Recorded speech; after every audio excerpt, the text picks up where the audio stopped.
Would someone like to kick off the reading?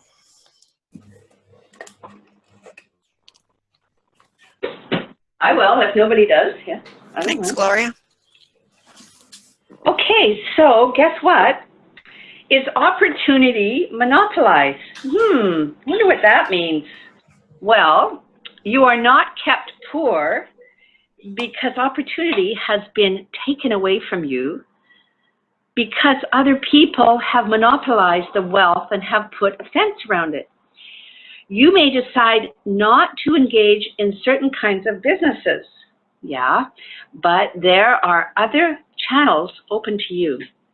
At different periods, the tide of opportunity moves in different directions according to the needs of the whole and to the particular shape of the social evolution which has been reached. There is an abundance of opportunity for the man or woman who will go with the tide instead of trying to swim against it. Oh, well, that's perfect for somebody who loves water. Thank you. Office workers, either as individuals or as a group, are not deprived of opportunity. The workers are not being kept down by their masters, by the powers of big business and the conglomerates. As a group, they are where they are because they do things in a certain way. When it begins to do things in a certain way, the working class can become the master class. The law of wealth is the same for it as it is for all other groups. Workers will remain where they are as long as they continue to do as they do. The individual worker, however, is not held down by the ignorance or the mental slothfulness of one's class. This individual can follow the tide of opportunity for riches. This seminar will create conscious awareness of the great secret of life. No one is kept in poverty by a shortness in the supply of riches. There is more than enough for all of us. A palace as large as the Capitol in Washington could be built for every family on earth from the building material available in the United States alone. Under intensive cultivation, this country could produce enough wool, cotton, linen, silk, and food to clothe and feed each person in the world. The visible supply is practically inexhaustible, and the invisible supply really is inexhaustible. Everything you see on earth is made from one original substance, out of which all things proceed. New forms are constantly being made, and older ones are dissolving, but all are shapes assumed by one thing. There is no limit to the supply of formless stuff or original substance. The universe is made out of it, but it was not all used in making the universe. The spaces in, through, and between the forms of the visible universe are permeated and filled with the original substance, with the formless stuff, with the raw material of all things. 10,000 universes can still be made, and even then the supply of universal raw material will not be exhausted. No person, therefore, is poor because nature is poor or because there is not enough to go around. Nature is an inexhaustible storehouse of riches. The supply will never run short. Original substance is alive with creative energy and is constantly producing more forms. When the supply of building materials is exhausted, more will be produced. When the soil is exhausted so that foodstuffs and materials for clothing will no longer grow upon it, it will be renewed or more soil would be made. When all the gold and silver has been dug from the earth, if human beings are still in such a stage of social development as to need gold and silver, more will be produced from the formless. The formless stuff responds to the needs of humans. It will not let them be without any good thing. Okay, does somebody want to continue? 62? Or should I continue? Hello? Anyone want to go, or I can have a turn? Kelly? We usually like to have a read. Sure. Thanks. Can you tell me which line we left off? 62.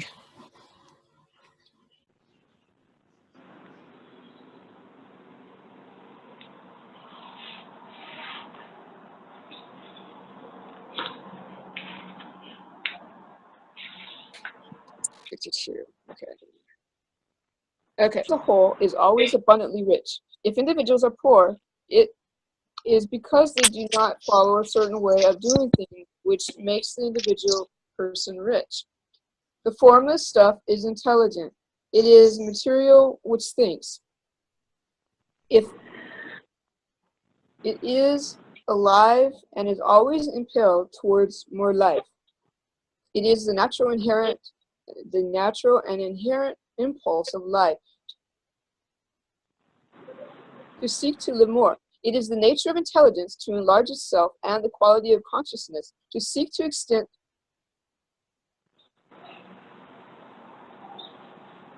its boundaries and I don't know find if I'm fruition lost or whether you've picked up from the wrong spot, Gloria.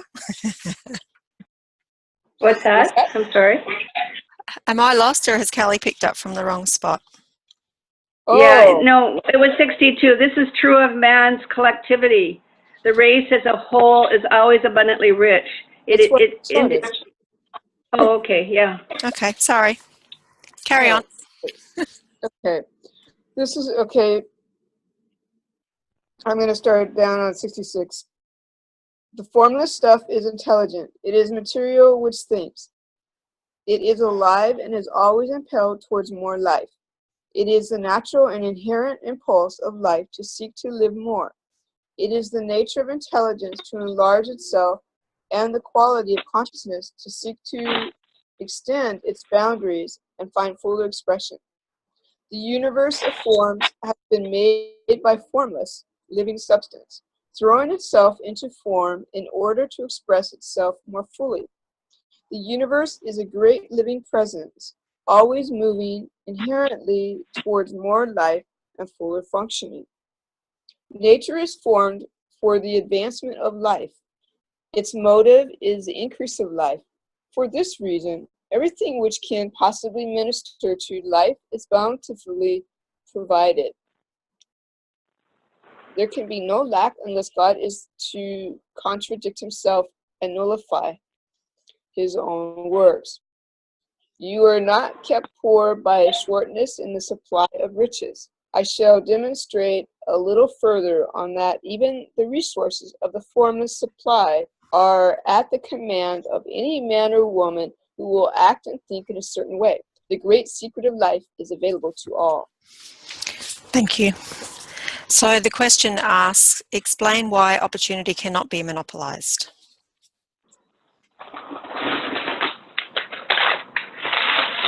Because it's always revolving. It's endless. It's like it never stops. Like a plant never stops growing, so we never stop evolving. And this is where they say even ashes to ashes and dust to dust, because we're here for a purpose on Earth. And as the Earth sheds its product, whatever it is, so are we. And this is where we need to extend. So everything is always evolving. You know, like the wave comes in, the wave goes out, right? And it's still the currents. Everything is moving. Everything is energy. It's a great supply. That was without looking at my notes. So I don't know how right it is. Yeah. I don't have any notes this week because I pre-studied the wrong chapter, so I'm ad-libbing as well. It talks about how in line 6, different periods, the tide of opportunity moves in different directions according to the needs of the whole and to the particular stage of social evolution which has been reached. And then it says, there is an abundance of opportunity for the man or woman who will go with the tide instead of trying to swim against it. So usually when I'm thinking about swimming with the tide, I'm thinking about going with the stream of what's drawing me towards my calling. But I think in this instant, it's talking about the need of the whole. So there is a purpose that our higher self has for the planet. And if we're in alignment with that, we'll prosper even more than, if we weren't. So there's always a purpose happening around the earth. And if we can tap into that, we'll never lack for anything. But why is it that we think we do? why do we think we always need more and we need this and we need that? And what happens is when there's silence, we need to fill up the space. So if you're thinking, like, if you give away something from your house, do you not find that wherever there's a void, it's always filled with something else?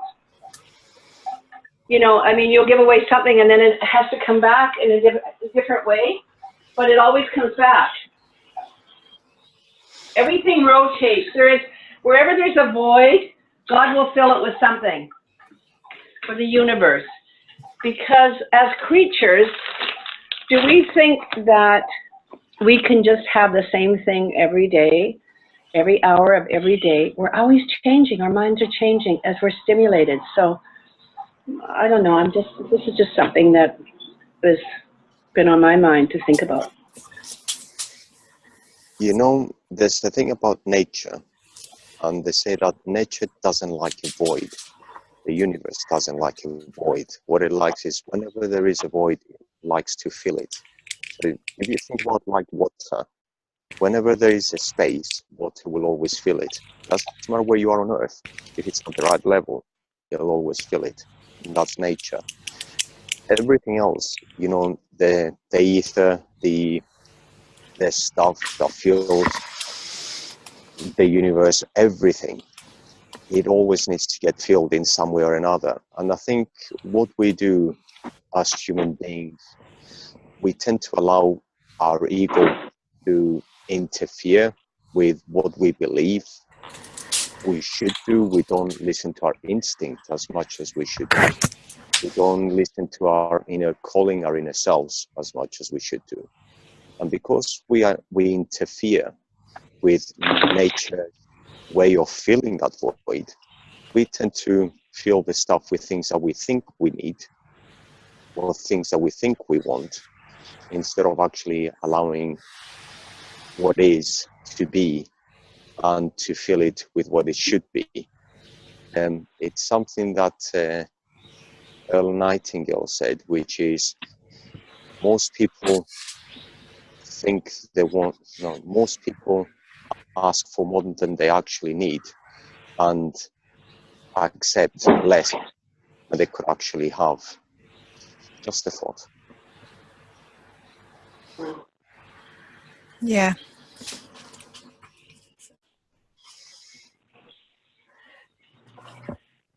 And it also talks about how, you know,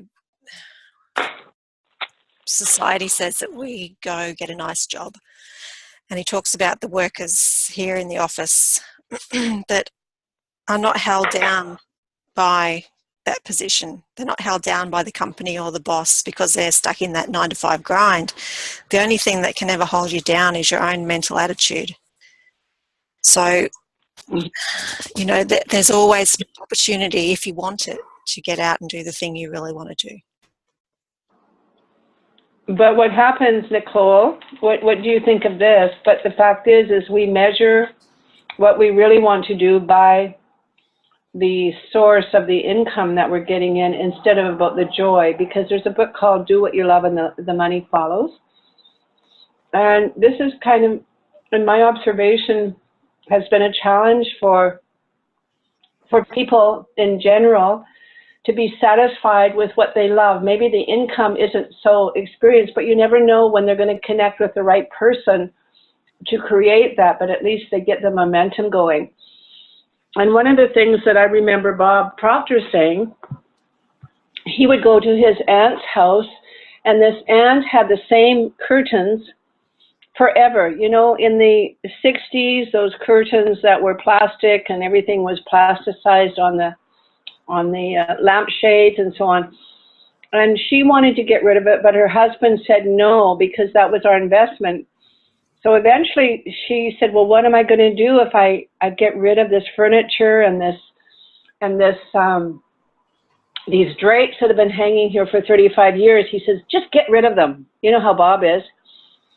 Sure enough, within a month, she had an all-new furnished house. She had brand new drapes ordered. And before you know it, they just moved to another beautiful home because she did the paradigm shift of what she thought she was worth. and maybe that was Bob's coaching, but I'll never forget that when I'm stuck with something that I think doesn't hold me anymore, but I better hang on to it because it's secure, it's familiar. If I don't get rid of that, I can never fill the void with something else. And I think this is, even with a job, anything we're doing in life, we have to step forward or we don't. And if we live in isolation, then that's what we get, because it's all a mirror anyway. Yeah. Yeah. So that's just my point. And I've just realised that I've moved us forward into question 2, so which asks, explain why the world's workers have their future in their own hands. Mm-hmm. So they can Interesting. find opportunity and riches if they choose to. Sometimes they are not aware that that's a possibility. Or it's fear-based, yeah. Yeah. Because when we measure everything by the thermostat of money, then I think we can miss out. But if we know it by the passion and the love that we have for what we do, then I think whatever's supposed to fill that cup will. Because at least we're happy, and as we're happy, we only draw happier things into our life. Yes, definitely. Being happy is a key to getting what you want.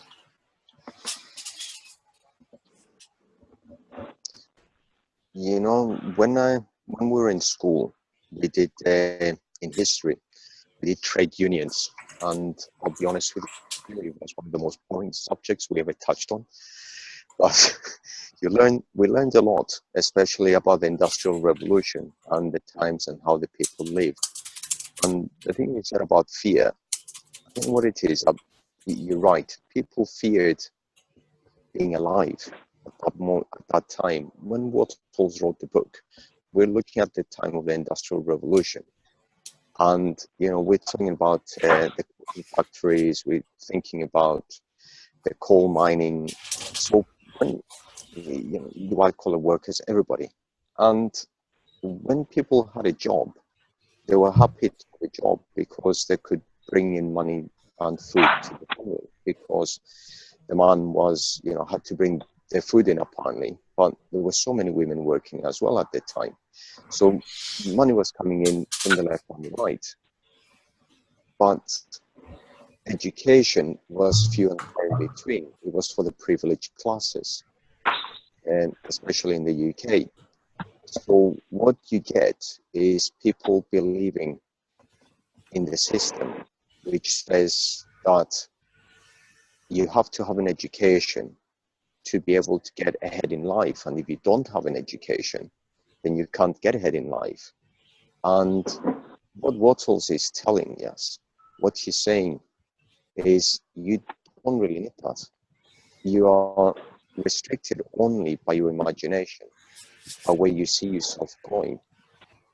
And these people at that time, and even now, unfortunately, is we come across people on a daily basis, and they will give any excuse, any of the what ifs that Napoleon Hill lists, the old man ifs, why they cannot do something. And this is what comes up on a continuous basis. And what Wattles is telling us is there are no what ifs. The only what if is, what if I did this? And you allow your imagination to run away with you a little bit, and you see yourself in a better place. If we did that, and everybody did that, then everybody would be doing what they love. And the theory is that once you do what you love, then everything becomes a lot easier, not just for you and for me, but everybody gets what they want. And it's that limitation. It's a limitation of thought that actually keeps us all behind. I think that's one of the biggest causes of failure for anybody. Limitation of thought, stopping yourself, not allowing yourself to say, this is what I want, this is what I'm going for. I think that's why they were being held back. Yeah, it's definitely not the lack of abundance. Like he says here that the place Sorry, there's more than enough for all. A palace as large as the capital of Washington could be built for every family on earth from the building materials available in the United States alone. So it's definitely not a lack of material things that each and every one of us could have abundance. It's definitely only in our own minds that we limit ourselves. How on earth could I make a living doing what I love? That just doesn't seem right. That's not what was programmed into my mind. And it's getting over that speed bump, or it's probably more like a hurdle, and believing in universal intelligence and invisible substance and our thought power, that whatever we want, we can have. And it's just getting that concept into our head. Yes. Can I say something? I think that the concept of abundance is really interesting, because they said if you take abundance out of abundance, if you take a little bit of abundance out of abundance, you still have abundance. So what he's saying is also that you can have all your dreams. So your dreams are not competing with anybody's dreams. And the fact that if you are there as a worker and you don't see things progressing for yourself, and you think like the rich people have all the power, etc., on that moment, he doesn't say it here, but later on he says it, on that moment you become competitive. And if you believe like there is enough for everybody and there is more than enough, and I also can have a great life, all my dreams, then you will get it. So it is like Nicole, like you said, it's a mindset. It's how you think that puts you in that position. So I think that he's saying to the workers, just open your mind, and you have abundance. Just take something out of it. Take more. Take everything out of it, and there is enough for everybody.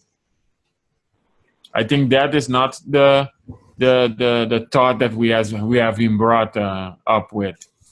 I think the thought is, if I take something, then Nicole cannot have it.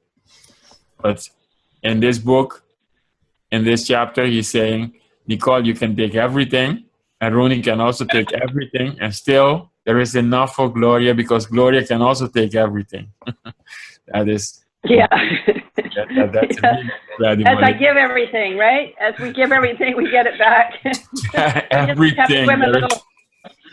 Yeah, so we do not swim compete. A little harder, but we do it. We put we do not compete. We do not compete whatsoever with each other. Isn't that's beautiful? Because that's we help each other. That changed my whole. That changed my concept of how I do business and everything.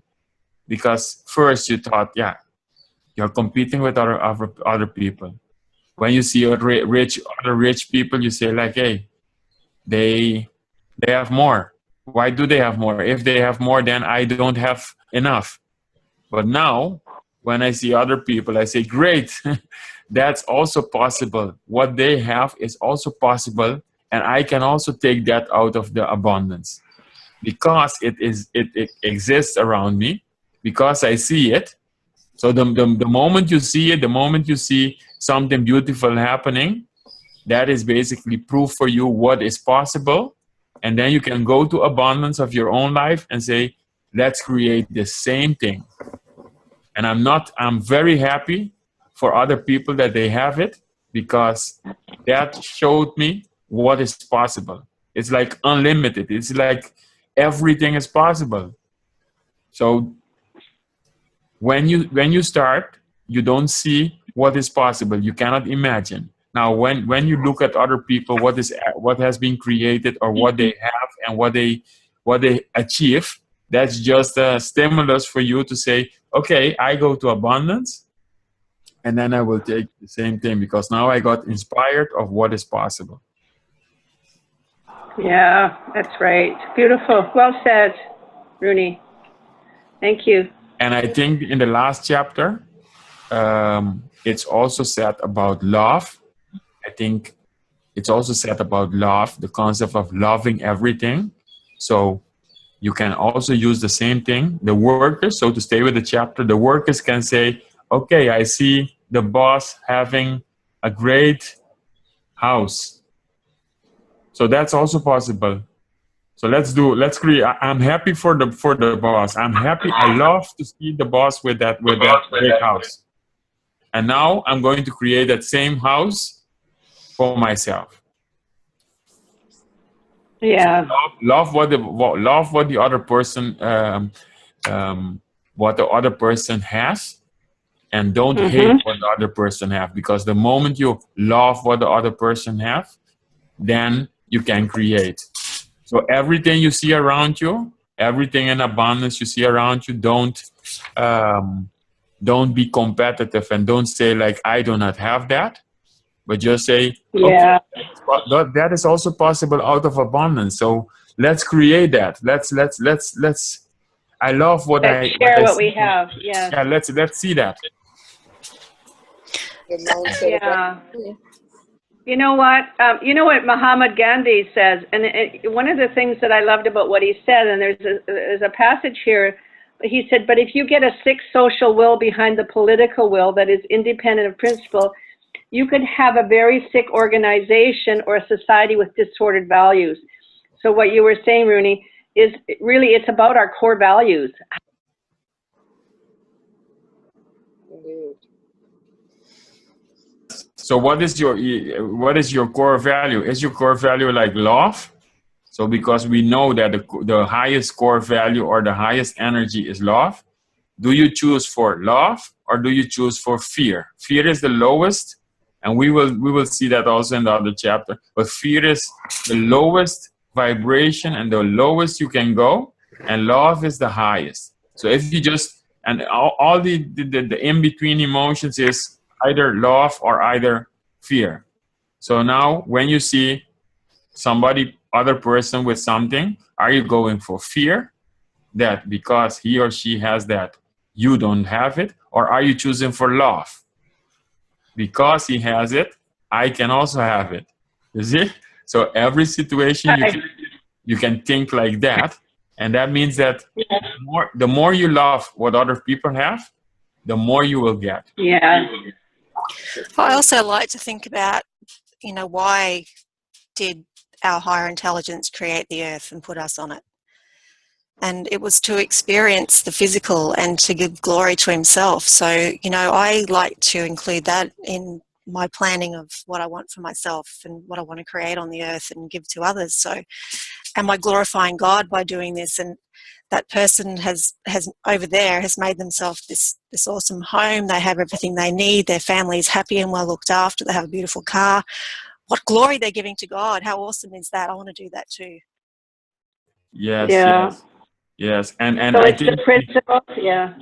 Nicole, I think when you said why did God create us, my understanding is that because if you are God and if you don't have love and fear, so love is fear, fear is love. You see that there is no difference, that it's like one point in time. You are in this space where there's everything. I mean, imagine being in abundance. There is everything.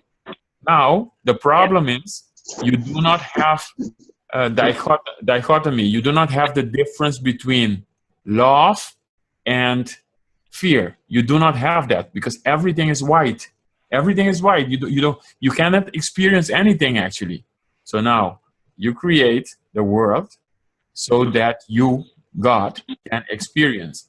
You become people, and then you can experience things. And when you experience things, that means with emotion or with thought, first in thought and then emotion. When you experience it twice, then you can create things again and again. So we are part of God. We are part of God, and our job is to just create things and experience the beautiful things, so that by doing that we make God laugh, because by experiencing we make God experience things. Because Wow. imagine again, imagine you are in abundance. You are everything. You are everything. There is no fear and no love. Everything is love. So now I'm happy for And fear. perfect love. Yeah, Yes, perfect love casts out all yes, fear. and I'm happy for fear, because when I see fear, I see, okay, that's the difference. There is fear, so there is love. Yeah, the moment I see fear, I say, okay, fear, I love you, because there is love. You see, I don't go with the fear. I say, okay, fear, you exist, and you have a right to exist, because if there was no fear, then there wouldn't be any experience. Now I can choose. I can say, I choose for love. Yeah. So It's this like the place, poison plant. Yeah. yeah, the Wow. place, it comes with the place. Different Yeah. things to I think it's a place to experience. I think the whole objective of the world is to experience and to grow. Yeah. To find Evolving. not to find who you are, but because you already know who you are. So to remember who you are, I think, to remember, because you know already how powerful you are. Just by experiencing things, you remember how powerful you are. So there's no, you So, cannot fail. You cannot fail here, because by living and by experiencing, you are doing exactly what you came to do. Yes. so would that have anything to do with the 10 Commandments? What do you mean? If you don't buy into the deadly sins, like the opposite, the fear or the bad to the good, because there has to be bad and good, but you wouldn't have good if you didn't know what the opposite of that was bad. And it's like when in The Strangest Secret, it said, there's a poisonous plant you can plant, and there's a good plant you can plant. So there's two things. And as what I was saying with Gandhi, he said these principles and ideas they represent are really attributes to a notable leaders of distinction such as Mahatma Gandhi, but they are harder to find in the much more common experience of everyday living. In response to this concern, Gandhi lied, I claim to be no more than an average man with less than average ability. I am not a visionary. I claim to be a practical idealist, nor can I claim any special merit for what I have been able to achieve with laborious research. I have not the shadow of a doubt that any man or woman can achieve what I have if he or she would make the same effort and cultivate the same hope and faith. And then what he said is a person cannot do right in one department while attempting to do wrong in another department. Life is one indivisible whole. And the wholeness is the beauty of love, yeah? Yeah, well, you got to consider the fact that Mahatma Gandhi was not the greatest person before he decided to go on his journey. He wasn't. Exactly. So he changed himself. Now, Yeah. what we're talking about is contrast. That is what we're talking about. You need contrast to be able to tell the difference between good and bad, to be able to tell between hate and love, Yeah. fear and no fear. Yeah. And the whole idea of this life is to experience it as a whole. But to experience it as a whole is to understand the difference between one and the other. So we can make a conscious choice. And this is the biggest key of all. It's making the conscious choice that we're going to go with love and not with fear. We're not going to go with hate. You see, what Gandhi said is exactly what Christ said in the Bible, which is, whatever I can do, so can you, and more. In other words, what he's telling, what we've always been told, every single sage throughout time told us exactly the same thing. When you choose, I'll paraphrase the word good and put everything that is good, we're talking love and everything associated with it under that word. When you choose good over its opposite, you can only give good. And by doing that is where the abundance comes in.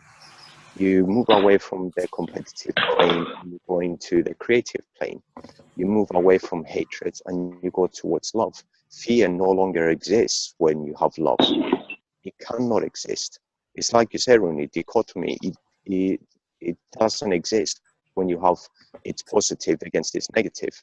No two things, no two opposing forces can exist within one point in time. And that one point in time is us, is what we have inside of us. Yeah. But remember, we are not a body with a soul inside of it traveling through this time. We are a soul inside a shell. And there are no two people the same. And I'm not talking about the external, I'm talking about the internal. And we forget this. Yeah. Really, you're quite right. We're remembering. We have who we are, what we are. The minute we are born, we begin getting so much input left, right, and center from our parents, grandparents. We go to school, they say to us, you know, don't do this, don't do that. And we go into education. And all of these things, I mean, please understand me, I think education is one of the greatest things on earth because it got started and needs to continue. That's how people progress and find out exactly what they want to do with their lives. But this is another part of education, and education in paraphrases that is not taught. What is not taught is that anything that you want to be, do and have, you can. Because it doesn't matter if he does it, you will not want to do the same thing. No two people want the same thing. And abundance is always there. Unfortunately, we don't see that nowadays. No. You'll go, for example, go to a coffee shop and people say, oh, you know, I want to go to Costa Coffee. Another person will go to Starbucks. And you say to him, well, why don't you go to Costa Coffee? They'll say, well, I don't like the coffee there. Yeah, but I don't like the coffee at Starbucks. And a lot of people don't understand this because they'll say, yeah, but coffee is coffee. No, it's not. It's down to your taste buds.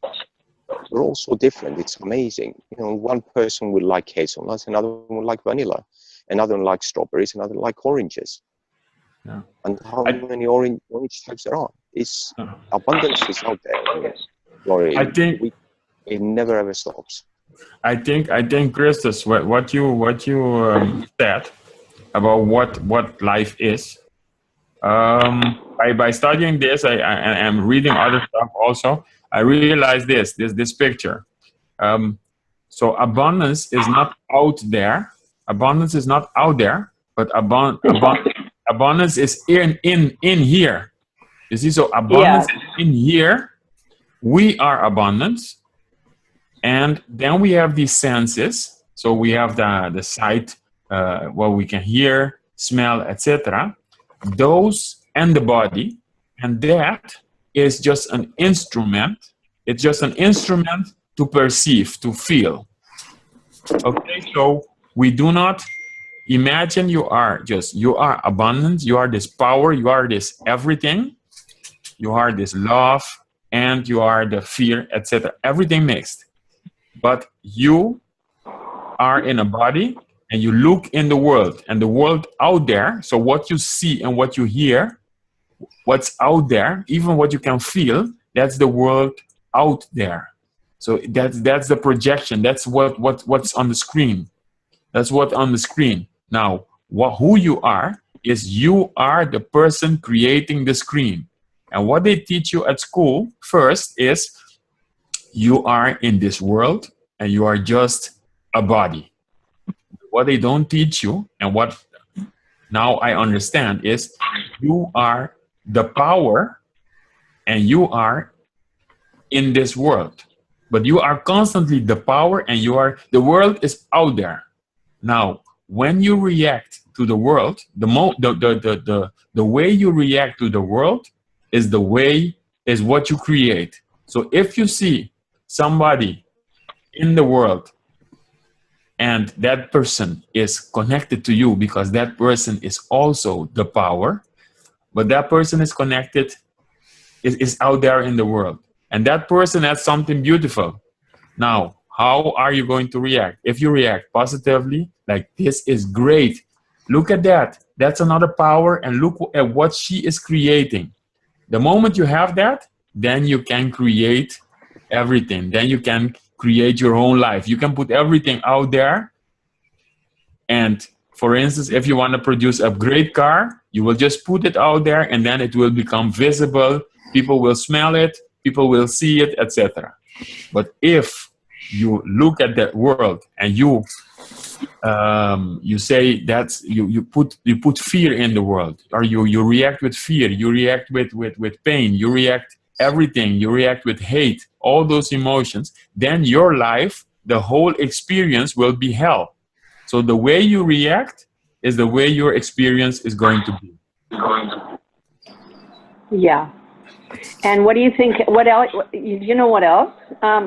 While we can apply the concept of abundance to all of those aspects of our lives, the essential meaning of abundance is that you are solidly happy with who you are, and no external event or situation, whether good or bad, can add or subtract from that. Isn't that wonderful?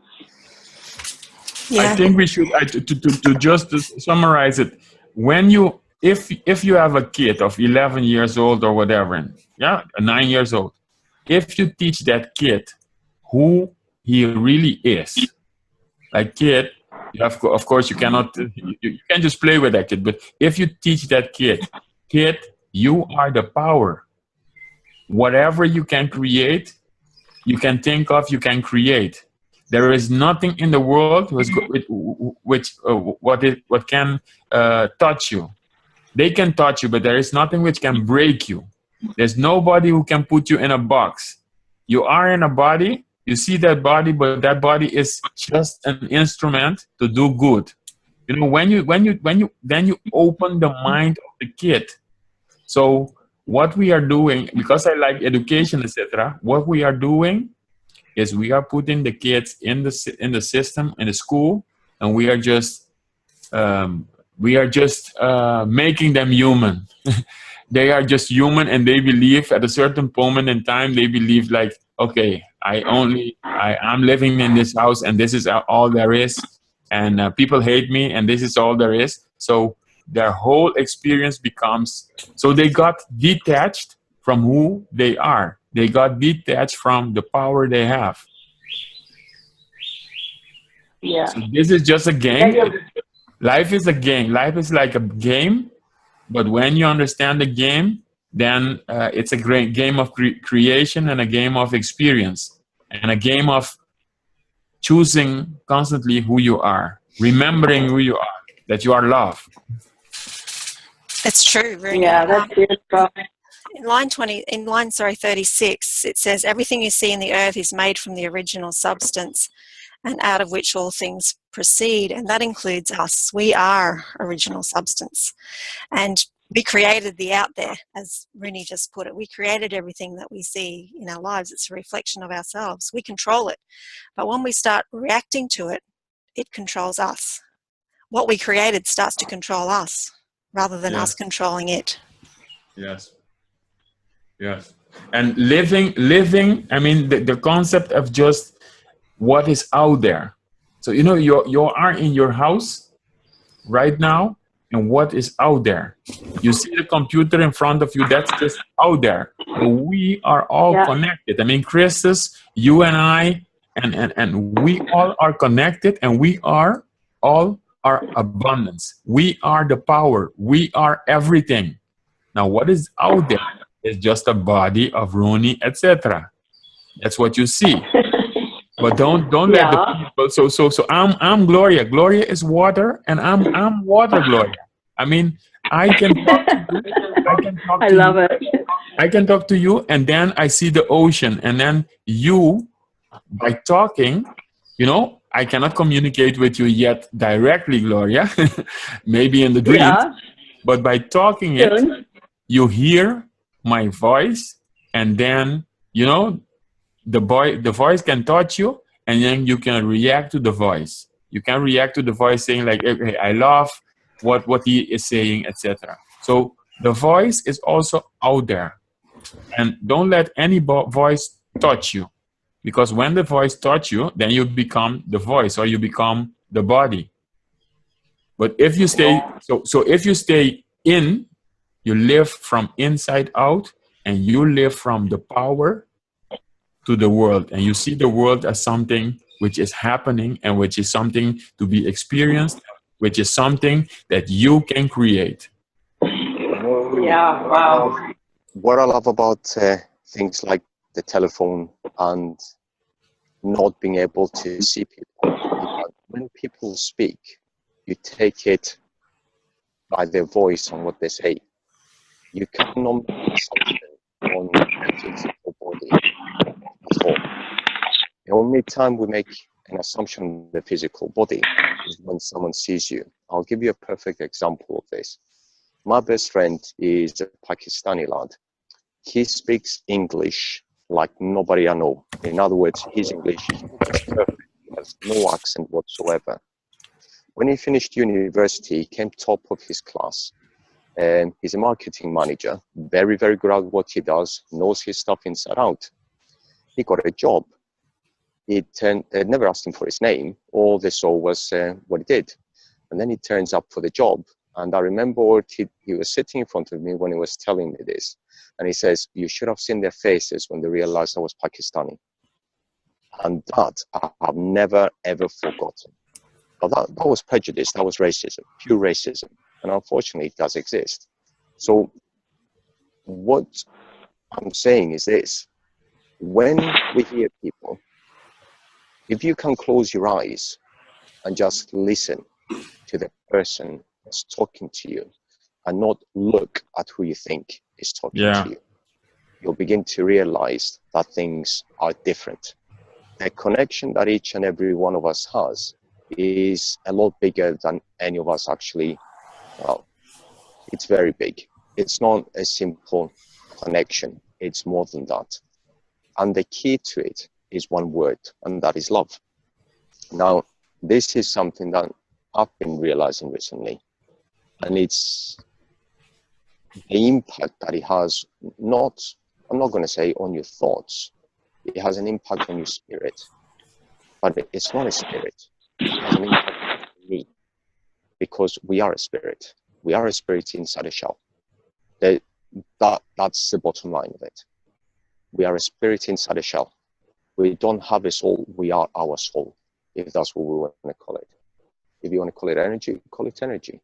We're all one part. The abundance that he refers to, you're quite right, is the abundance within us. And it's the abundance out there as well. Because whatever is inside of us, it's not necessarily, I'm not going to say that it's also out there, but the abundance that is out there, we can tap into it at will, anytime. You just have to be open to receiving, and you have to accept the fact that you can. Not when can I, but that you can, and you're constantly doing it. It never stops. The flow never stops. What stops is how we stop it. And this is why people then, and even now, do not tap into this abundance. They don't believe in it. They do not believe that they can be, to have, and have everything that they want.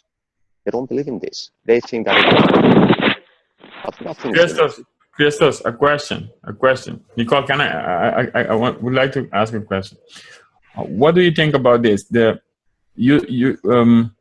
What you said, Christos, is out there. So I made a distinction between out there and in here. Okay. Mm-hmm. That, of course, is just like a model, because out there and in here is linked together. It's the same thing. Okay, so that's the same thing. But how we can see it is in here. It's like in here is like abundance and yet not formed. So abundance, which can become everything. You see, so this abundance inside here is like, it can become fear, it can become love, it can become everything. And out there is abundance, but it is already in a form. So it's because it's out there, it's, you know, it is in the form of a house, of a car, of our wife.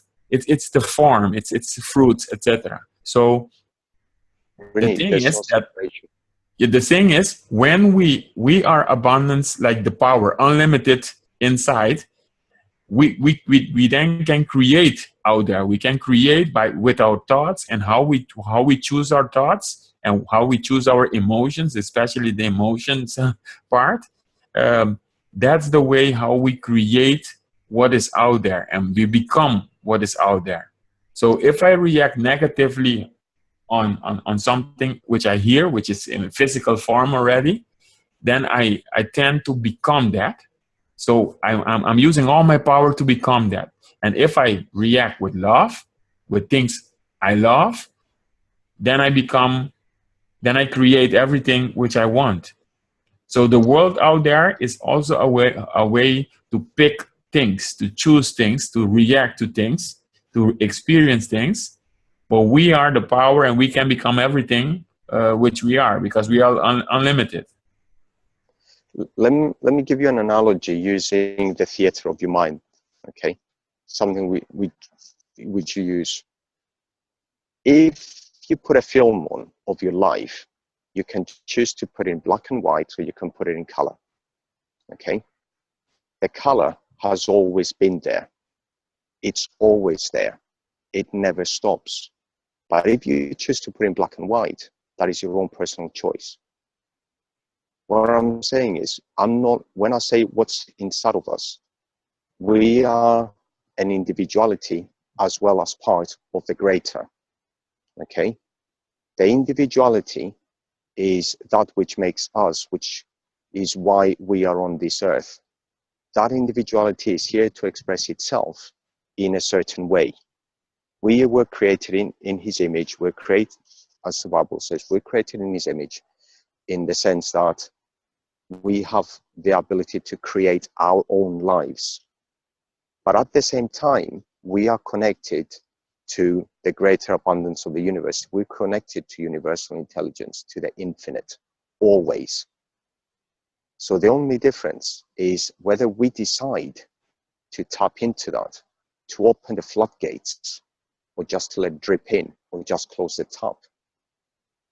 That's the biggest difference. And by not allowing it, we're not actually allowing ourselves to be who we are supposed to be on this earth at this moment in time during a lifetime. The abundance is always there. We choose whether to be abundant or not. The abundance already exists inside of us and out there, okay? The difference is that the abundance that we have for ourselves is our talents and abilities that we were given to use in order to serve humanity in the best way that we can. And it doesn't matter what that is. It could be anything, absolutely anything. But you do what you know you love to do. And that is why here. That's the individuality, to love what we do. This is why no two people want the same thing. But the minute you decide that that is what you're going to do, when you break the barriers and you allow the abundance to flow in from the greater infinite, that's when you begin to receive even more as guidance, and you just let yourself be guided. Because when we start putting resistance against it, that's when we stop ourselves. So even though it sounds like I'm differentiating between the inside and the outside, I'm not, because we are an individuality, but we are continually linked to the greater source. It never stops. The only ones that stop it is ourselves. And that is why there's no such thing as no abundance. There is always abundance. We just need to link ourselves to it and accept the fact that it's always there. Yes. I think what I would like to say to that is also, Christos, that in this moment there is abundance, because there is only now. So now, every second, maybe every second after each other. So every second is filled with abundance. Every second is filled with abundance. And why do I say that? Is because, if you take whole abundance and you put it in a second, you put it in this moment. So there is no future, no past, and you put all the abundance in this moment. In this moment, you can You can. They also say that in their book is you can access everything which is available. Now, when you draw a circle, and in the next book we will see that, but when you draw a circle and you say, you put a dot in the middle of the circle and you say, that is $50 million. Or you say, that is a villa. Or you say, that is jobs for 10,000 people. Or that is 10,000 dreams fulfilled. You see, so that single dot can be everything. And what I realized is when you think a certain way, it doesn't matter if it's 50 million or if it's $1. $1 and 50 million is the same. It's like it's the same energy to create. So it's the same dot. Because people tell us, you have to work. If you want to reach your dreams, you have to work hard and you have to, fit in the system. And there is only one way to get more money by doing this, whatever, and not following your passion. But what I realized is when you follow your passion and once you follow, who you are, if 50 million is the same as $1, the same energy, the same energy to create it, then the only thing you have to do is choose which one you have, which one you want. Yeah. Rooney, I have a question. Can you hear me? Hello? Yes. Hello? I hear you. Oh, I don't know if I'm muted. Okay. And you're the only one that I've seen on a video, and I just have to make a concession about this. One of your marketing things on the YouTube, I haven't seen anybody else do this yet, but I just want to make a comment. And really, when a person is filled, Rooney, when somebody is filled with this love and this abundance, that feeling, it projects out into the world. And it projects confidence. It projects a beautiful self-esteem, a power that has a radiance or an aura around it. And so when you think of somebody that's really content, and as Paul said, even in the Bible, it said, be content in every situation. Because when you know yourself, to thine own self be true, and when we're happy inside, we exude that out to the world and it comes back. And I just wanted to make a comment of how powerful your presentation was on YouTube and how you were convincing for whatever you said. It was just so well delivered. And I just want to compliment you on that, because what you radiated, it wasn't the words as much, it was your conduct and it was your poise and how you came across. And this is where if we have that developed inside, then we don't have the ego and the opinions of others, what they think or what we should or could or would do. We just know who we are. And to me, that is the most amazing form of abundance that I could know. And I hope I get to see everybody else's videos too. And maybe one day I'll make one, because I'm still working on that. Does that make sense? Thank you. Thank you very much. Yeah, I agree, Gloria. I think Rooney's video really did give glory to substance. It was awesome. And I just love it when people embrace their uniqueness and have the what's the word? Courage to express. Well, that was and the confidence. No, but because he knew who he was, he knows who he is. And when you come from love, there's nothing greater than that. I mean, look at Christ. When there is love, God is love. Everything is love, and that's what he's trying to say. So I just want to say how you projected yourself in your own film, in your own story. The words aren't as important as how you deliver what you're saying, because out of the abundance of the heart, the mouth speaks. And I just want to expand on that, because this is so important. And if we could all do a video and just get a word, even if it's for 2 minutes, because this is what builds it up, because we're so confident inside that we just want to share. We're not selfish people. We are unselfish people that want to extend and expand. And how can we do that if we hold all this inside, this joy, this happiness? Yes. Yes. Gloria, thank you very much, because one of the I'm reading The Power, and we will discuss that later on also. But one of the things I did, and also in the email conversations or in the Skype conversation, is that I realized that you have to just love everything, love everything positively. So if you love, let me put it like this. First, I had like a lot of passions, like playing the piano, playing the percussion, storytelling, doing economic modeling, all those stuff.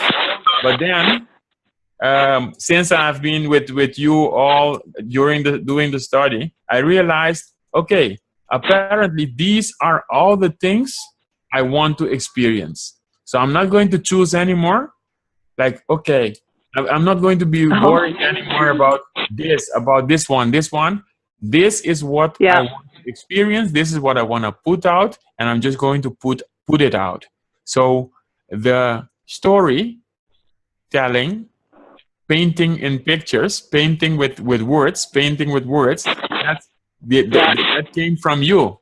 So you made me realize that I do that, and then I just continued with that. So in the Power, I said, like, I want to be, I love confidence. So I'm working on confidence. I love being confident. I love being powerful, using the power, energized. I love being, all those stuff. Mm-hmm. And then by choosing that word and choosing the emotion, like, okay, confidence, I love to be that.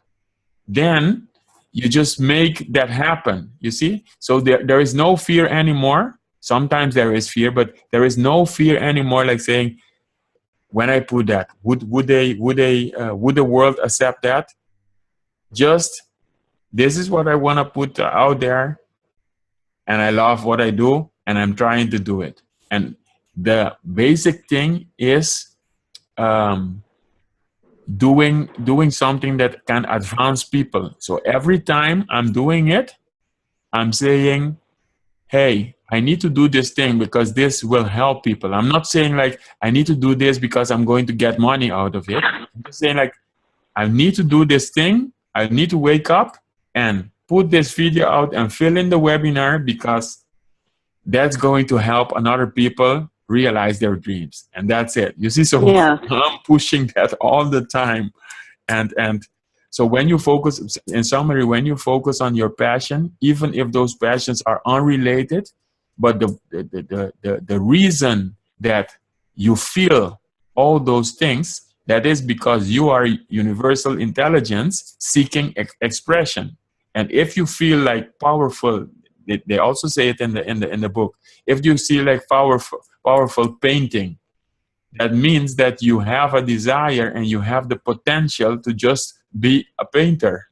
If you feel like what Nicole is doing with her 1 minute in her mind, I love that also. So I see 1 minute doing that means that she can develop this. You see, she will develop it, but only if she continues with putting the passion in there without caring about what the world thinks about. So no matter what people say to you, if you feel the passion with your water, or I do not know the passion of Christus, but Christus, if you feel the passion with something, you just go for that. I have a question. Just before you change the subject, Kelly, can I just add something to what Rooney just said? Can you hold on for a sec? Sorry. I'm just really glad that you got back to the service orientation of what we're talking about, because, what we should be asking ourselves is, how can I be of service as an expression of universal Yes. intelligence that we are. And that is really where the joy comes from. You know, we're studying a book that talks about materialism and getting rich because that will make us feel better. Yeah. And it probably will to a certain extent, but the real joy and what we're really all seeking is Yes. an expression Love. of service. So, Yes, which is love, because yeah. They call advancing man, the advancing man and the advancing woman. So if you contribute to life, if you contribute to the joy of other people, if that's, you know, it's that your intention and you put everything, there can be nothing wrong with that. So if you put your skills and your passions to improve this experience we call life, then you will create and you will get everything. And if you use your power to destroy other people, then you will be destroyed. Yeah. Yep. Because Callie, it's sorry. sowing and reaping. Yeah. I interrupted Callie, so I just want to make sure that she has a chance to. Go ahead, Callie. Yeah, thank you. I have a question. It's sort of related to what's being discussed and talked about, and that is, you know, I'm having this interruption that, you know, that's kind of rearing its head at me. It's I've been really focused on, you know, about, you know, evolving this passion of being able to inspire and uplift others, and I've been really, you know, diligent with that. And I even, you know, attended a weekend workshop that, you know, just basically kind of propelled me even further, and with, you know, with a sense of more of a purpose and or on purpose.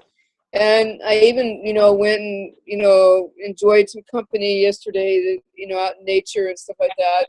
And when I woke up this morning, I suddenly started having these this thoughts and stuff that don't belong in my head, don't belong in my mind, don't belong in the new paradigm I'm creating. It's basically old stuff. And I ended up being, you know, feeling really scattered and having to deal with some physical distress, and trying to understand, trying to figure out, well, how can I repaint this, you know, to kind of get myself back to where I was, you know, to repaint, recreating. And I'm wondering what you guys would describe, how you would paint the picture of my mindset. Hey, Callie. Sorry, hon. Well done. That's brilliant, actually, because that's actually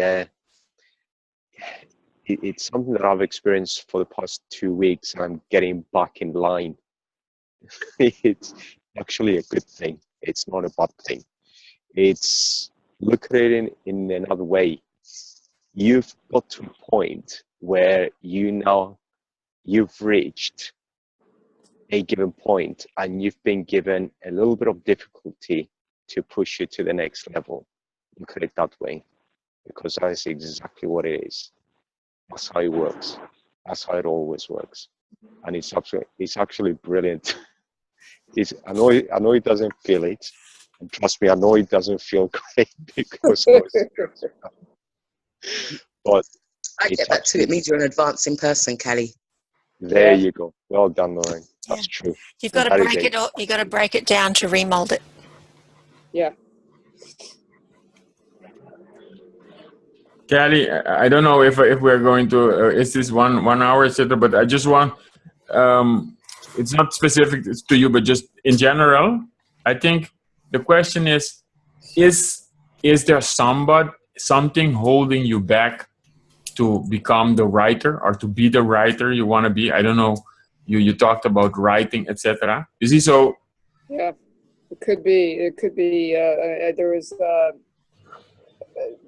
There could be, you know, it could be that I'm having something about not wanting to be followed by onlookers that I'm not familiar with, or that, you know, I may have some concern of what it could mean, sort of, you know, like putting in thoughts and stuff that aren't necessarily relevant, or that maybe I'm picking up on an energy, but I want to be able to transmute that so that I don't go give energy into that. Yes. So why I'm saying, sorry, just okay.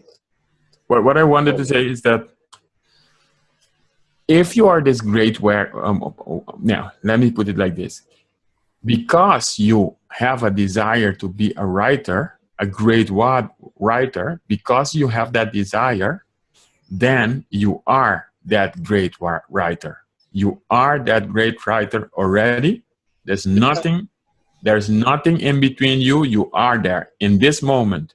The only thing is we have to experience that, and you have to show that to the world, etc. But the desire means that you already have that.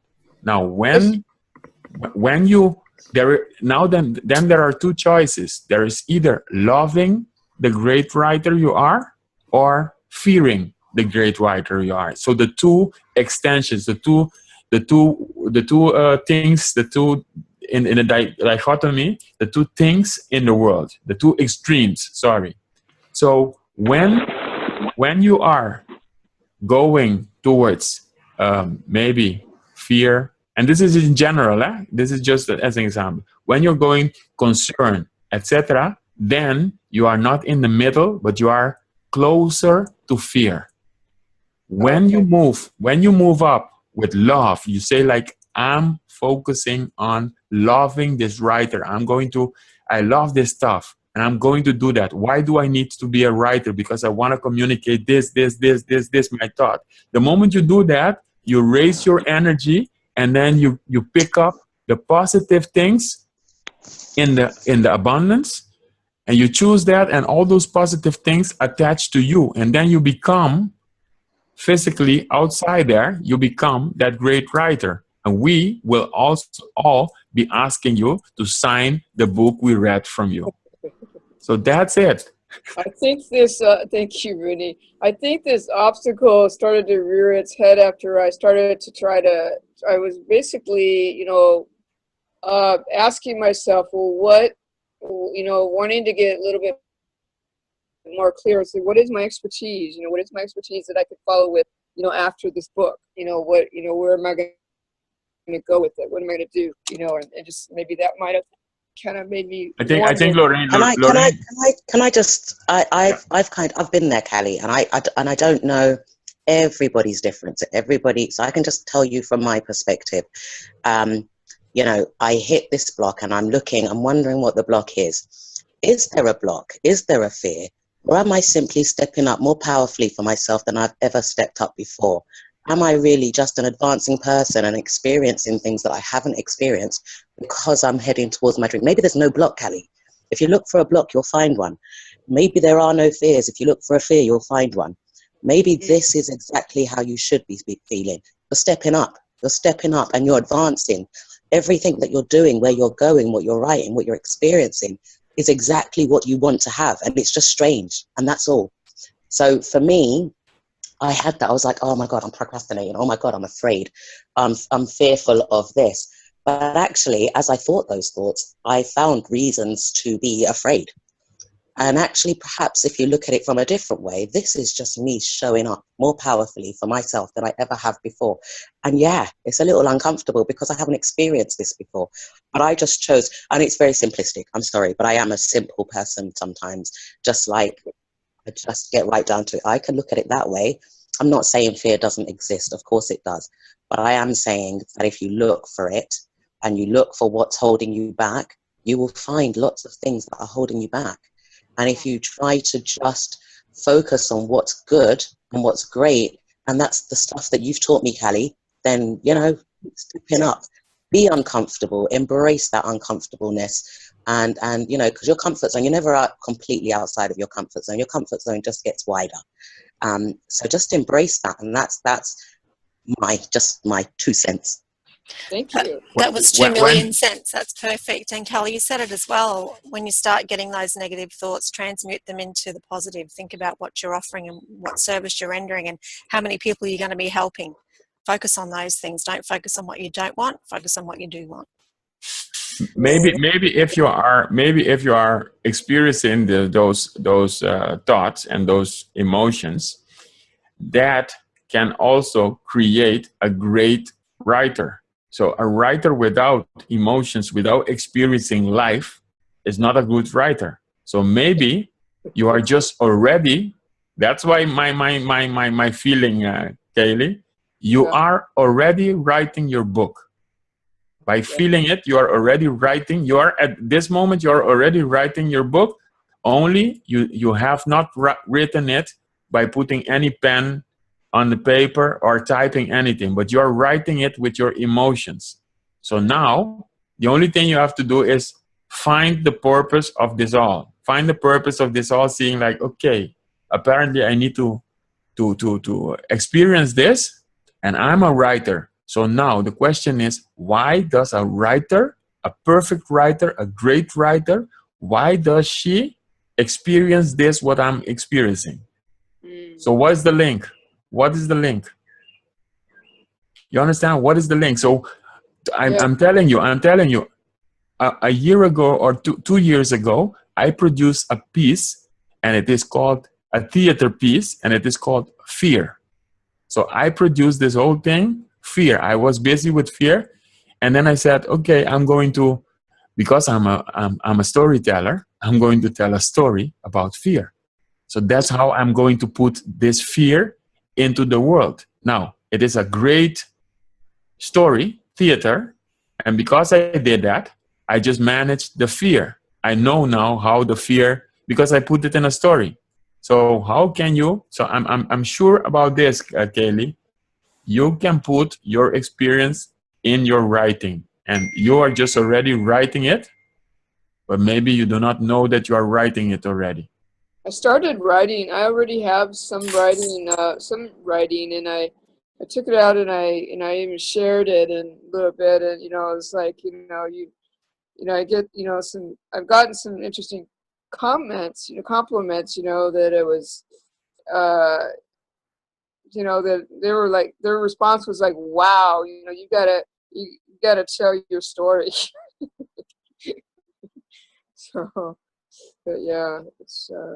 And that's what you need to remember every time you get that uncomfortable feeling. That's why, because you're about to do something really big. You're doing something for you, Callie. This is awesome. And it is going to help so many people.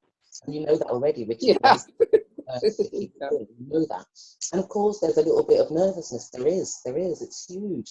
But hey, if the dream isn't that big, if it's not big enough to scare you, it's the wrong dream. So you're right out there, laying full out, and I personally applaud that. I think that's amazing.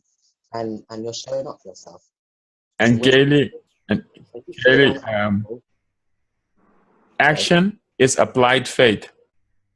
So if you experience that you are not taking action, and I also experienced that, I experienced that for myself a lot. If I'm not taking action, that means that I don't have faith, because Christos told us action is applied faith.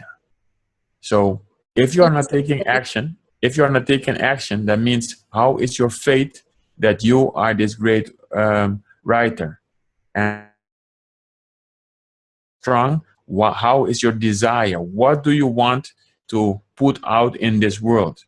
And I always say something like, when you are 19 years old and you are looking back and you're saying, okay, this is my legacy, what are you going to say? Oh, yeah. Are you going to say, this was my last time, I'm never going to this place again, I'm going to choose another universe this next time because I did everything here? And if you don't do that, then you have to come back.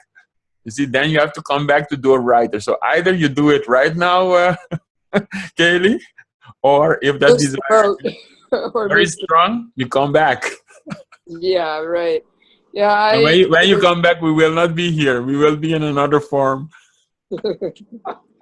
I was taking in, I was talking with the coach at this event, and I wanted to about joining their services and stuff, and trying to figure out where I could even come up with any kind of funds and whatnot, and so that kind of remains vacant to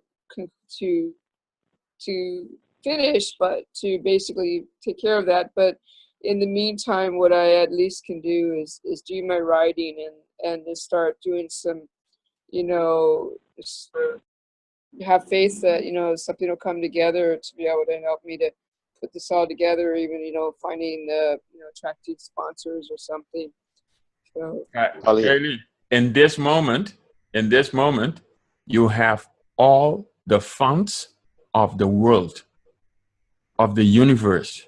You have all the letters and the words of the universe. You have all the stories of the universe. In this moment, you have everything you need. Everything, everything, everything. So there's nothing out there that you need. There is nothing else out there that you need. Everything out there are just distractions, and how you react to all there, or how we react to all of that out there, that determines what we become. So you have all the funds you need. You have all the millions. It is inside. You are abundance. You are abundance, like me, Kaylee. And if I'm saying that you have you are all those things, because you are also part of the abundance, you also have that at your disposal right now. You have all the stories of Christos, all the water of Gloria. You know, you have everything at your disposal right now. Yeah. The only thing is, when you see it, when you feel it, that you have everything, then you can release that writer. yeah. Thank you. Kelly, in line 60, it says, formless stuff responds to the needs of humans. It will not let them be without any good thing. Can you read that again, please? Formless stuff responds to the needs of humans. It will not let them be without any good thing. Ah, nice reminder. Thank you. I could turn the line that one. And I think the next book will also, you know, the next book will add a line below that sentence, and the sentence is, you have everything already. So you are already that writer and the storyteller and everything. You are already everything. The only thing, you do not see it out there, and that means that you just have to become it, or you have to remember that you are it. And if you have a strong desire to be a writer, that means that you already have it. Thank you. So show us what you got. Show us what you got. Not us. Show the world and the universe what you got. Yeah, show us how you've come here to express yourself more fully. Okay. Yeah. Does anyone else have anything to add? I think we've covered the last couple of questions. We know what's meant by the invisible supply. Does anyone else have any little... I have one question, and the question is, apparently this has been known all ages. So this secret has been known all the ages. And what we are thinking, you know, the abundance, thinking a certain way, all those thoughts, all those things has been known already. So then this writer is born, and he writes all this stuff. And the stuff feels like, you know, it feels like a revelation. It feels like this is it. So the question is, do you have the feeling that, you know, why don't they teach this when you are born? So why don't we teach the kid who is like 3 years old, or 1 year old, 2 years old, 3 years old, everybody, we teach them this, who they really are. Yeah, why don't we do that? great. And if we do that, if we did that, if you teach this to your kids and to everybody around you, Starts here. would that make a difference in the lives of the people? Absolutely. Absolutely. It's something that's been forgotten, isn't it? So we need to remind everyone where they come from, what they're capable of. Would they listen? Well, the ones who want to listen will listen, and the ones who don't want to listen won't listen. Yes, yes. I want to, because why I say that also is that, you know, I have a nephew of 11 years old, and then he's not doing good in schools, etc., etc. And because of this, I'm reading this and I'm thinking, how can I translate this to his world, to give him a gift of his uncle, so that he, when he's 12, he's going to open the doors of his life and his universe. So I'm seeing him as like a creator. I'm seeing it as like universal intelligence, not small universal intelligence, but I'm seeing like maybe he's bigger than I, or he's the same as I. You see, I'm seeing it, all his potential, but he doesn't know it yet. And the school is telling him, okay, guy, you cannot read, you cannot calculate, you cannot do this. So the school is already not giving him everything. So this is not competitive about the school. This is not to bash the school, because they are doing a great job. They do not know what they don't know. But I just think like this would be wonderful if I can pass this information to him. You know, the biggest thing that you can do is to teach him to listen to his inner voice, because everything he needs to know is there. And if we teach them from a young enough age to listen to universal intelligence within themselves, you don't need to teach them anything else, because they'll already be listening. They'll learn to listen from an early age. Yeah, and also really have him, you know, just encourage him to be curious, to stay curious, to question everything and everybody. Yes, thanks. That's a good point also. Nicole, Yeah. that's a good point, that he already knows everything, because he's the universal intelligence himself. Yeah. So he already knows. So I only have to tell him to listen to himself. Yeah. Yeah. And the, you know, the thing that, you know, that could, you know, to this level of understanding and reasoning, is to convey to him that, you know, that somehow that, you know, everything they're based on perceptions or perspectives, you know, everything's an interesting point of view. That's all everything is an interesting point of view, you know, and that this is the way this is for this system, for this teacher, for this, you know, this situation, this kind of environment or place. Whereas you go somewhere else, you may experience something totally different. So it you know, and then you still get to choose to create what it is you accept for yourself. You're not having to buy it, and not having to make yourself the image of them. Yeah. I'm putting all the practice, you know, law of things, etc. I'm putting this also on in my relationship with them. So I'm looking like, okay, I should not be concerned, and I should not be fear, because first I had like fear. Okay, this is not going well. This cannot go well with him. You see, so there again the fear comes in. You see, the fear comes in the form of a child, of a boy of 11 years old, and then I have to react on that. You see, so now I'm just saying like, okay, I'm going to love this thing. This is interesting.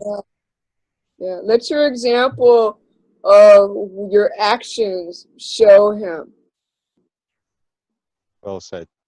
Yeah, well, thanks. The best way to do it is for him to see it. Now, if he understands, Nicole is perfectly right in what she says.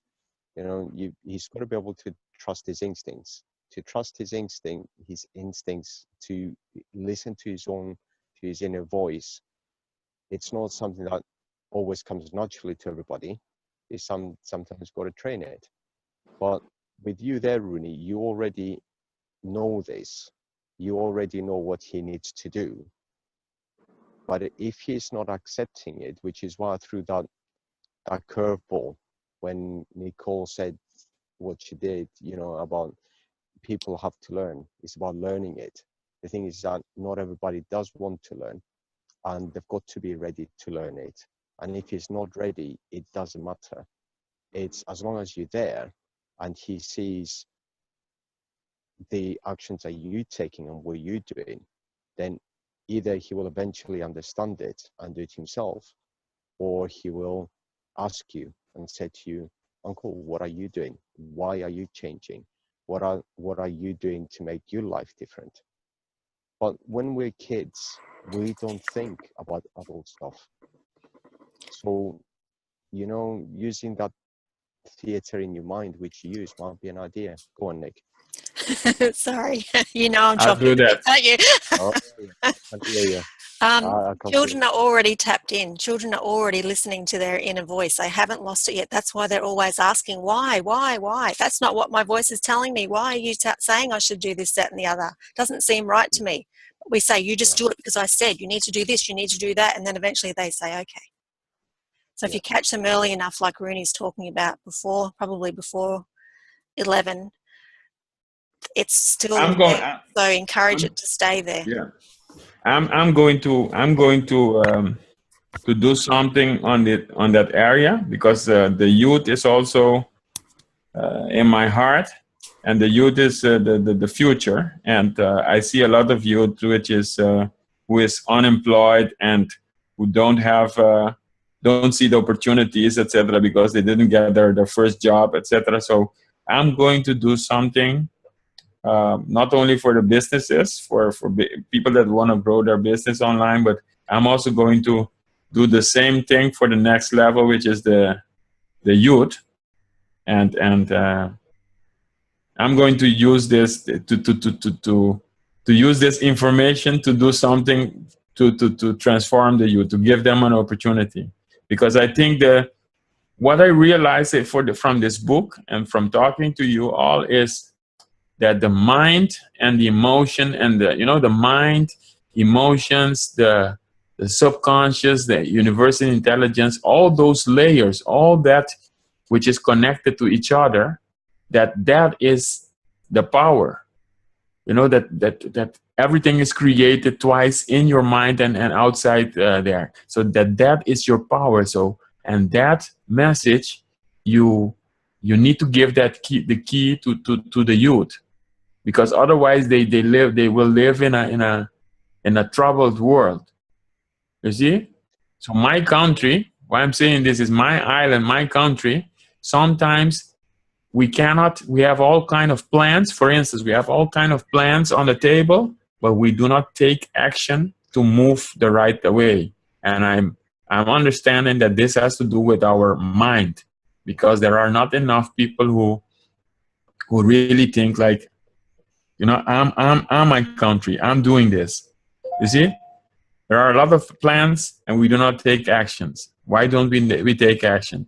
There needs to be more people that inspire the other people to change their lives. And I used to look at the country like, or an island like, okay, the government and then all the businesses and etc. But now I'm looking at like, if the country has 150,000 people, then all those people, if you change their mind, you change the country.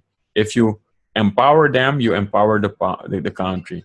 And there is no government who can do that better than that. You see, so if you inspire the people to find themselves who they really are, boom, you got another paradise.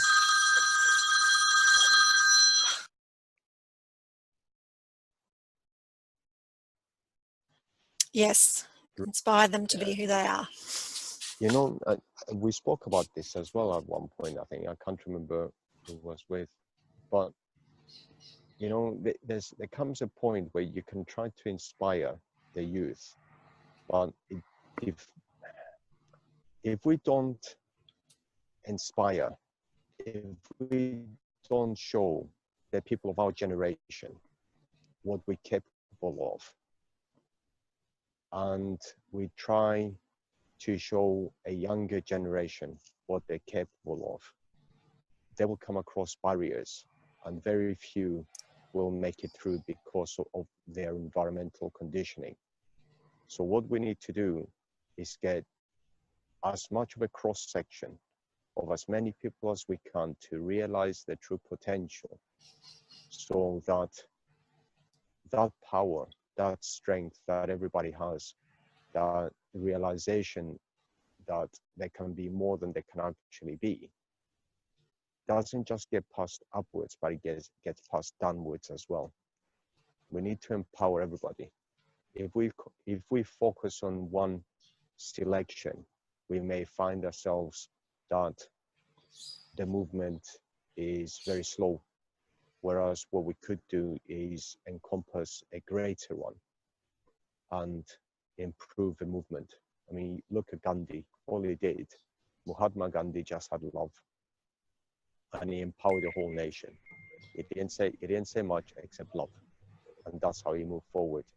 He used no money. He didn't have power. He had nothing, and he absolutely beat the British government and the British Army straight out of India. Now that is the power of love, and that is empowerment.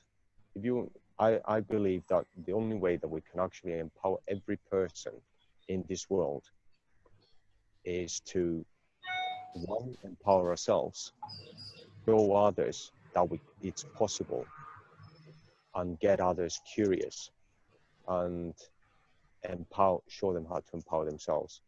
And we need to get a full cross-section of the world to try and do that. I have one thought? Can I say something? I'm just wondering because, okay, I tell stories and I try to link everything, and I think everything is linked. So this is the question. We are like 1, 2, 3, 4, 5, 6 people here. And there have been like maybe 10 people that regularly follow these courses or these talks. So Nicole is the organizer of this. Christos is, for me, the man who knows all the books and knows the nuances, etc. Kaylee is the writer. Gloria is water. Rooney is the storyteller. Jelly Jill, I think you're a student who has a lot of potential, but the question is, why are we here? So why are we right now here in this combination? Why does universal intelligence come in the form of 7 other people who don't know each other, and they come and all those people study and they have a focus and they have something? So what is the next step? What's the next step? Why is it happening? And I cannot believe, and also, of course, I cannot believe that this is just like, okay, these people are learning. They're learning for themselves to better their world. I think there is another combination. There is another step. There's no such thing as coincidence. There's synchronicity, but there is no such thing as coincidence, ever. There never has been, there never will be. This group, we're like the spokes on a wheel. This study group is the hub, is the centerpiece on a wheel, and each one of us is a spoke. And what we do is that every person that we come across is part of that outer wheel. And we pass on the message. I come across guys on a daily basis that have either come across The Secrets or have read The Alchemist or have read some other book. I've got one friend tonight, and he just said something to me that I mentioned a couple of months back, and he says it's amazing because I was speaking to the master surgeon in the UK about this, that, and the other, and he mentioned what you said, and I said to him, mate, there's no such thing as a coincidence. It's synchronicity. Synchronicity happens all the time. We just don't. When you begin to realize it, you begin to truly realize it. You know, it's when you go into a coffee shop to have a coffee and there's someone there and you overhear a conversation. You're meant to hear the conversation. You know, it's not about the coffee. It's when you get that instinct to go into a bookshop, and you go into the bookshop and you think to yourself, I can't find a book that I want. There's nothing here. And as you're walking out, you bump into someone. There's no such thing as coincidence. The reason we're here is because we needed to be here to raise each of our levels of consciousness and awareness toward not only what there is out there in the sense of what's going on, but our own level of consciousness to be able to explore ourselves to a higher level, because alone we can't do that. We need someone else to question what we do. I mean, I would never be able to go higher unless someone turned around and said to me, well, you're doing this. If I can say it, because up to a certain point, we all live inside a bubble, and we cannot push ourselves outside the bubble all the time. There comes a point where we're just bouncing back. We come to a plateau, and we need someone there to say to us, hey, you need to do this. Or why are you doing this? Why did you say that? Why didn't you do this? And even if we do something wrong, it's still a learning experience. And this is where all of this comes in, really. This is why we're all here. We're all here for a reason, for the main reason, to expand our consciousness so we can expand everybody else's consciousness. And as our consciousness and awareness and our connection to infinite intelligence, it's always there. But as we begin to realize more and more, then we're able to give more and more. And to me, that is the best thing that I can do, is to give, because that's all I want to do. I want to give. And it's as simple as plain as that. It's so simple and it's so plain. But to reach that level of awareness, it takes a lot of effort by ourselves. We can never ever succeed in anything we do in life alone, because we're never alone. No man is an island. So we need others to be able to do that. So when we come onto these study groups, it's not actually the book that is important. It's actually what it makes us do and think and how we interact that is important. Thanks. I thank you all. I thank you all for your for being here during the last 3 months, and for helping me raise my awareness. And I thought I was alone, but I know that there are many people the same like me. So I promise you all, I will just go out there and give my best shot on everything. Why don't you You will be proud. You will be proud, man. Really, why don't you start a study group over there? Find a book that everybody relates to in your country, a book that everybody understands, a book that everybody feels attached to, and something that you can use to raise people's awareness with. It doesn't have to be a book that nobody's ever heard of, but it could be a book that people feel close to, so you can raise their awareness. Just an idea. That's a great idea. And if that book doesn't exist, then I need to write it. Oh. I like your thinking, Rooney. Guys, I know the book already. I know the book already. But I've got to go, guys. So Okay. keep going. I gotta go, guys. Yeah. thank you very much, Nicole. Thank you very much. Thank you.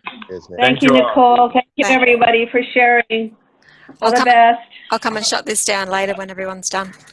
See you later. Bye-bye. Yeah. Bye-bye.